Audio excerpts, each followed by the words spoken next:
بسم اللہ الرحمن الرحیم۔ السلام علیکم، میں ہوں عدنان بھٹی۔ آج جس موضوع پہ بات کریں گے وہ عورتوں کے متعلق ہے۔ ایک مرد ہوتی ہے جسے کہتے ہیں وجینل انفیکشن، یعنی کہ یوٹرس کے اندر ورم، سوج، یا جسے ہم کہتے ہیں کہ یوٹرس کے اندر کوئی زخم ہو جانا، یا یوٹرس کے اندر ایسی خراشیں ڈل جانا جن کے اندر سے پیپ آنا، یا ایسا پانی آنا یوٹرس کے اندر جس میں سے بہت زیادہ بدبو آئے۔ تو یہ مرض عورتوں کو کس وجہ سے ہوتی ہے اور اس کا علاج کیا ہے،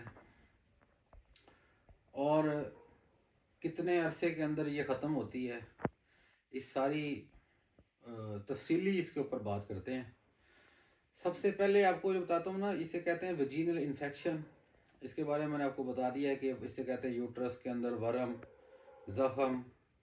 اسے اگر بہت زیادہ پرانا ہو جائے تو یوٹرس کے اندر اسے وجینیل کینسر بھی کہتے ہیں۔ تو اس کے نقصانات یہ ہوتے ہیں کہ عورت بہت زیادہ کمزور ہو جاتی ہے۔ عورت ہر ٹائم تھکی تھکی محسوس کرتی ہے۔ عورت کی سیکس کی لذت جو ہے وہ ختم ہونا شروع ہو جاتی ہے، اور وہ جان چھڑاتی ہے ہر کام سے۔ بھوک اس میں کم لگنا شروع ہو جاتی ہے۔ پیریڈز کے بہت زیادہ ایشوز ہو جاتے ہیں، اور اس وجہ سے کئی دفعہ حمل بھی نہیں ہوتا۔ تو یہ ہوتی کیوں ہے، یہ آپ غور سے سنیں۔ ایک تو ان عورتوں کو زیادہ ہوتی ہے جو عورتیں ایک مرد سے زیادہ مردوں کے ساتھ سیکس ریلیشن قائم کریں، کیونکہ جیسے انسان کا بلڈ گروپ میچ نہ ہو تو انسان کے ساتھ بہت برا ہو سکتا ہے۔ اسی طرح اگر دو مردوں کے جراثیم آپس میں مل جائیں تو ایک انفیکشن پیدا کر دیتے ہیں۔ تو اس وجہ سے بھی ہو سکتی ہے۔ اور کئی دفعہ وہ مرد جنہیں صداق کا مسئلہ ہو اور وہ کسی عورت سے ہم بستری کر لیں، کسی سے تعلق قائم کر لیں، تو اس وجہ سے بھی ویجینل انفیکشن ہوتا ہے۔ اللہ پاک کے قاعدے قانون ہیں۔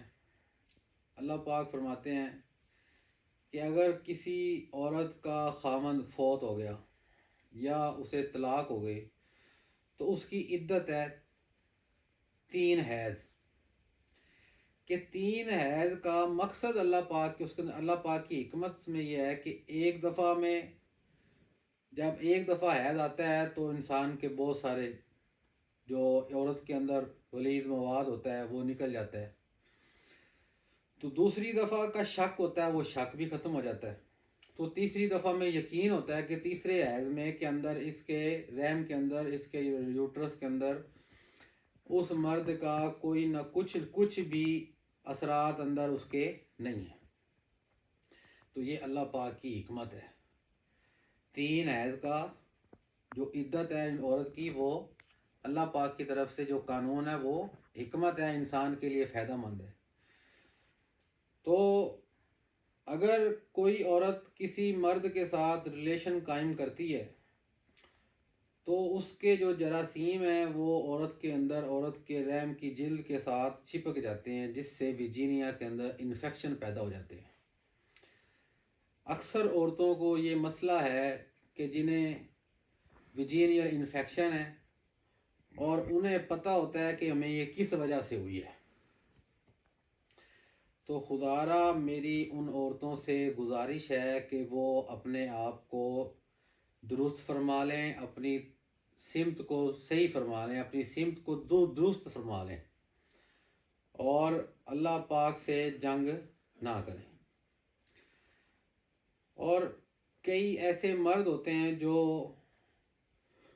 لڑکوں میں دلچسپی رکھتے ہیں، تو اگر وہ کسی لڑکے کے ساتھ بدفعلی کرتا ہے تو اس کے بعد اگر وہ اپنی بیوی کے ساتھ اپنی زوجہ کے ساتھ ہم بستری کرتا ہے تو اس وجہ سے بھی ویجینل انفیکشن ہو جاتا ہے. تو وہ مرد حضرات بھی اپنی بیگمات کی خوشیاں پانی میں نہ بہائیں اور اپنی بیگمات کو بیمار نہ کریں. وہ بھی استغفار توبہ کریں اور اپنی سمت کو درست فرما لیں. یہ میں آپ کو ویجینل انفیکشن کے کس وجہ سے ہوتا ہے اس کے بارے میں بتا رہا ہوں. میری باتیں آپ کو بری لگیں گی، غلط لگیں گی، لیکن حقیقت ہے. ہر حکیم آپ کو دوائی دے گا، پیسے بٹورے گا، لیکن آپ کو بتائے گا نہیں، کیونکہ یہ اندر کی باتیں ہوتی ہیں اور یہ انسان کو خود کو پتہ ہوتا ہے کہ مجھے یہ انفیکشن، یہ مسئلہ کس وجہ سے پیدا ہوا ہے. اس کے علاوہ اور بہت ساری وجوہات ہیں جن کی وجہ سے ویجینل انفیکشن ہو جاتا ہے. تو ویجینل انفیکشن سے پہلے تو آپ احتیاط کریں کہ جب اگر ویجینل انفیکشن ہو جائے تو آپ زیادہ سے زیادہ پانی پئیں اور یورین پاس کریں، اور ایسی غذاؤں سے پرہیز کریں جو ڈی ہائیڈریشن پیدا کرتی ہوں، جو جسم کے اندر گرمی پیدا کرتی ہوں. ان ایسی خوراک سے آپ نے پرہیز کرنا ہے. اور دودھ کے استعمال تھوڑا سا زیادہ کرنا ہے. سب سے خطرناک جو اس کے اندر چیز ہے وہ چائے کا زیادہ استعمال ہے. اگر جو عورتیں اس مرض کے اندر مبتلا ہوں اور وہ چائے کا استعمال زیادہ کرتی ہوں تو وہ جلد از جلد اس کو ترک فرما دیں، چھوڑ دیں. چائے ایک ایسا کیمیکل، ایسا ایک نیکوٹین ہے کہ جو جسم کے اندر سے سب سے زیادہ کیلشیم کو خارج کرتا ہے. تو کوشش فرمائیں کہ سب سے بہت کم چائے کا استعمال کریں. کئی عورتوں کو چائے کی لت پڑ جاتی ہے تو اس سے بھی پرہیز کریں. تو علاج اس کا بہت آسان ہے، بہت آسان ہے. اللہ پاک بہت جلد شفا دے گا. علاج اس کا مختصر ہے کہ روزانہ آپ نے کم از کم 8 سے 10 لیٹر پانی پینا ہے، اور خوراک آپ نے ٹھنڈی کھانی ہے. اور ایک دوائی ہے جسے ہم چریتا کہتے ہیں، یہ نیپالی ہوتا ہے. کسی بھی پنسار کی دکان سے لیں، اسے بالکل پاؤڈر کر لیں. اسے آپ نے گرینڈر، کوئی بھی جو میں آپ کو دوائی بتاؤں آپ نے وہ گرینڈ نہیں کرنی. آپ نے اسے حمام دستے کے اندر پاؤڈر کرنا ہے. تھوڑی سی مشقت والا کام ہے. اور اس کے آپ نے 500 mg کے کیپسول بھر لینے ہیں، اور 2 کیپسول صبح، 2 دوپہر، 2 شام پانی کے ساتھ آپ نے لینے ہیں. جو ویجینل انفیکشن ہے وہ انشاءاللہ بہت جلد ٹھیک ہو جائے گا.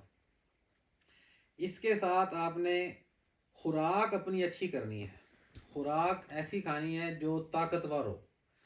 آپ بکرے کے گوشت کا استعمال زیادہ کریں، روٹی کا استعمال کم کریں. تو انشاءاللہ 1 سے 1.5 ماہ کے اندر ویجینل انفیکشن ختم ہو جائے گا. اور جن عورتوں کو پیریڈز کے ایشوز ہیں وہ بھی انشاءاللہ ٹھیک ہو جائیں گے. اور جتنا بھی انفیکشن خون کے اندر ہے وہ بھی انشاءاللہ ختم ہو جائے گا. تو میری بات ساری غور سے سنیں، اس پہ عمل کریں. انشاءاللہ اللہ پاک آپ کو بہت جلد شفا دے گا. اور مزید کسی دوائی کے متعلق، کسی مرض کے متعلق اگر کسی نے مجھ سے مشورہ کرنا ہو تو میرا نمبر بایو میں ہے، اس پہ مجھ سے واٹس ایپ پہ وائس میسیج کریں، کال نہ کریں. اور اپنی رائے سے کمنٹس میں اپنی رائے کا اظہار ضرور کریں. میری باتیں آپ کو کڑوی ضرور لگتی ہوں گی لیکن حقیقت پہ مبنی ہے. ہمارا یوٹیوب چینل یاشا ہربل سبسکرائب کریں، لائک کریں، اور ہمیں اپنی رائے سے ضرور آگاہ کریں تاکہ ہم نئے جو مرض ہیں، جو میرے علم کے اندر جن چیزوں کا علاج ہے، ہم آپ سے شیئر کریں. ویڈیو بنانے کا مقصد صرف یہی ہے کہ آپ کو برے حکیموں سے جو آپ کو پریشان کرتے ہیں، جو آپ کے پیسے غلط طریقوں سے آپ سے لیتے ہیں، ان سے آپ بچ سکیں. اگر آپ کوئی دوائی، کوئی بھی ایسی پروڈکٹ یا کوئی بھی ایسی چیز جو آپ کو میسر نہ ہو تو ہماری ویب سائٹ yasha.pk سے آپ ہمیں آرڈر کر سکتے ہیں، ہم آپ کو پارسل کروا دیں گے۔ دعاؤں میں یاد رکھیں اور اپنا خیال رکھیں۔ السلام علیکم۔